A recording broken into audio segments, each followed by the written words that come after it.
Hello everyone, I'm here to talk about the final.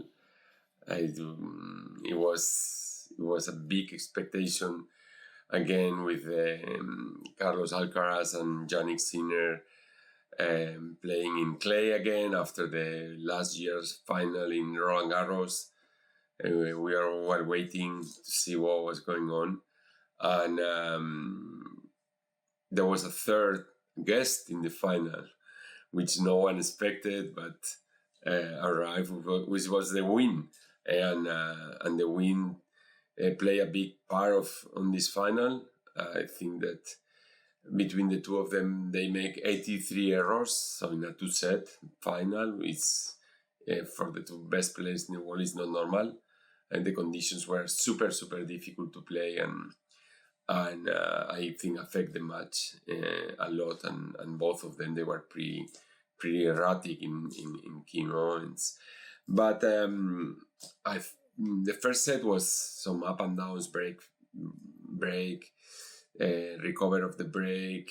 I think that the biggest difference in this first set was the second serve, and the difference in the key moments was that Jannik was more precise and more push on the second set. Even Carlos, in the TV, you could hear at some moment in the tablet when he went 4-1 down, talking to his bench, saying that the difference was the first serve, but I think it was the second serve the difference.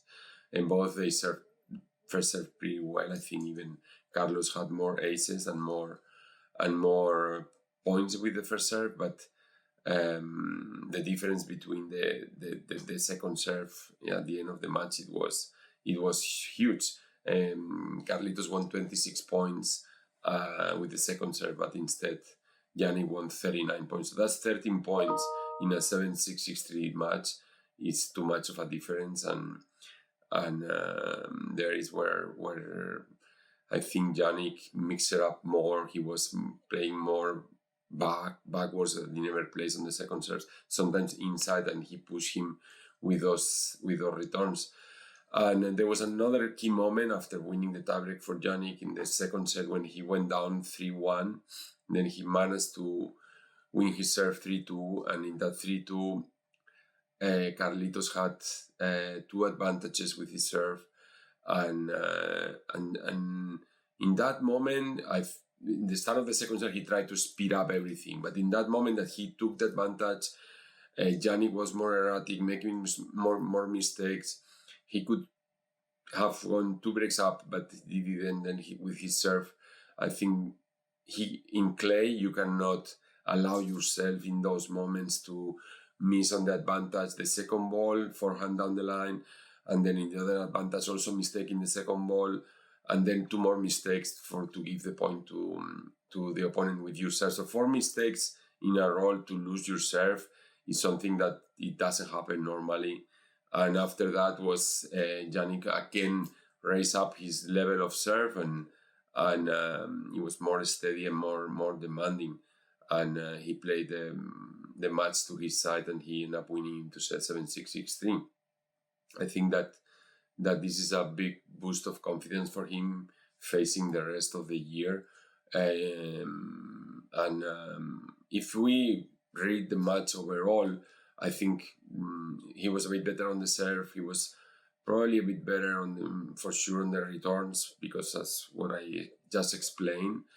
And what I miss from Carlitos is that the essence of the clay, like the play on clay, like when he lost the first serve, he started to play much faster, which maybe was the strategy. So it was not, he tried to come back in the match like playing in hard courts, not like playing on clay. When you play on clay, you just have that desire and that extra gear to make the other one play more balls and make him play more times, like changing directions, and make him feel more the drive. But on the diagonal backhand to backhand, normally he was pretty static, so he was not moving as normally he moves on clay, coming back for the defense, going sideways for the counter punching, or attacking with with even with the backhand. So I think he made only one or two winners down the line when he was inside the court. And I think that's what I miss from him was that grinding spirit from the clay that he has, that he can mix up things. And at the end, they both have a similar but opposite battle. Like Jannik is more consistent, is very consistent, and is trying to do more things, to be more unexpected, to be more in some way different, to play more. Carlitos is much better in playing more, in doing many more things, and is trying to be more consistent. So, and this battle, it's what at the end decides the matches. Today, Jannik came out with the victory because he was very more consistent, but he also did more things. And Carlitos was doing more things, but he was making more errors. So let's hope for the next match, next tournament that they're going to play together, hopefully Madrid or Rome, and we'll see how the battle goes. But it was